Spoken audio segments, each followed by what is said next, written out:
Okay, guys, so 1 egg. I thought it was recording, but it wasn't. 1 egg, 1 cup of sugar, and 1 cup of peanut butter. I prefer Jif. You can use whatever you want, but some brands don't taste the same. But anyways, this is my go-to favorite. It's gluten-free peanut butter cookies. 3 ingredients.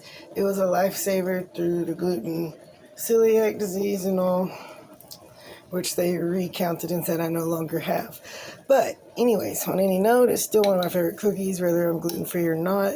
It's super simple, and it turned out perfect every time. I'll show you.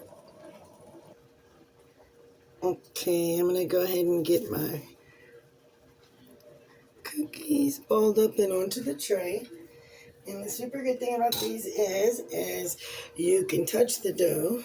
And if you got it mixed just right, if it's a little sticky, you can always add just a smidge of sugar until the sticky goes away.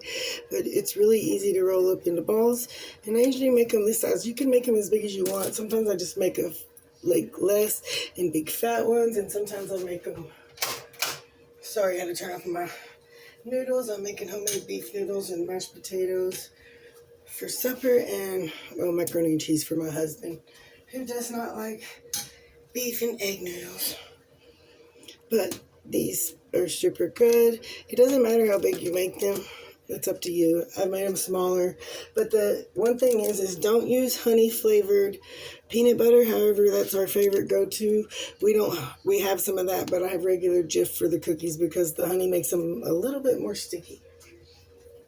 And honestly, I don't know. I'll let you know how many I get from this, but it's always a lot of cookies. I think I get 2 dozen, but I guess that's depending on how big I do them, actually.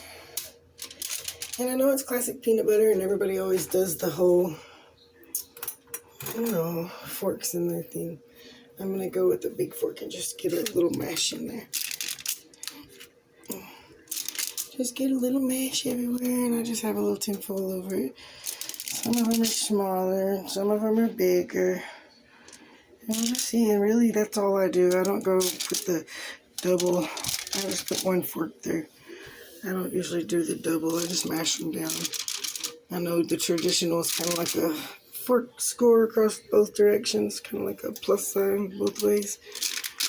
Here, I'll show you like this. Classic peanut butter design. But we're going to go with my lazy way of doing so. And we're just going to 1 big fork mash in.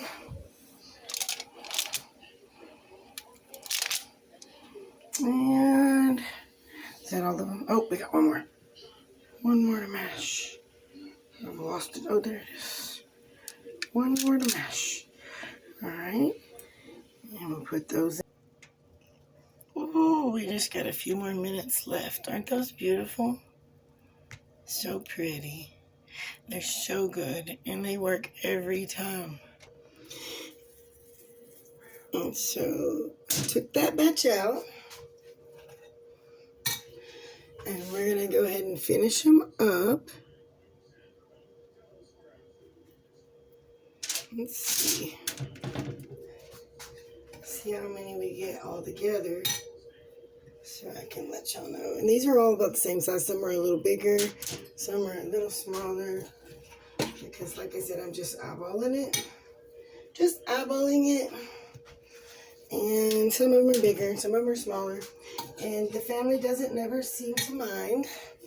And we're going to send some to Grandma. She lives a couple blocks from here, and she's been through surgery and going through it, and she likes peanut butter fudge and peanut butter cookies. So we're going to send her some peanut butter cookies. So we made, well, honestly, we didn't make extra. It just makes a lot. You can just 1 cup of peanut butter, 1 egg, and 1 cup of sugar. And it just makes a lot of peanut butter cookies.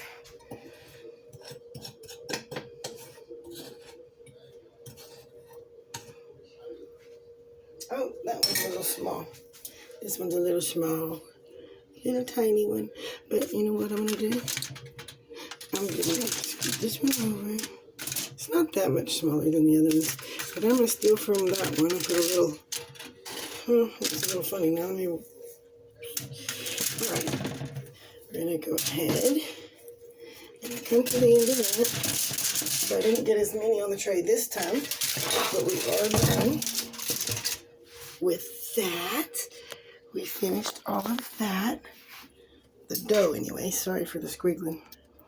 Now let's go ahead and carry on with our cute little impression.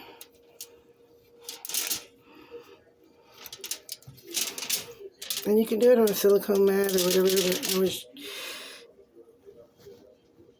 just trying to do a really quick process with not a lot of cleanup, and I just grabbed a sheet of folded dough on a cookie sheet. Actually, I think it's a pizza tray. I don't even think I went down for the cookie sheet. I think I just settled for pizza tray. But either way, it works well. Hold on just a second.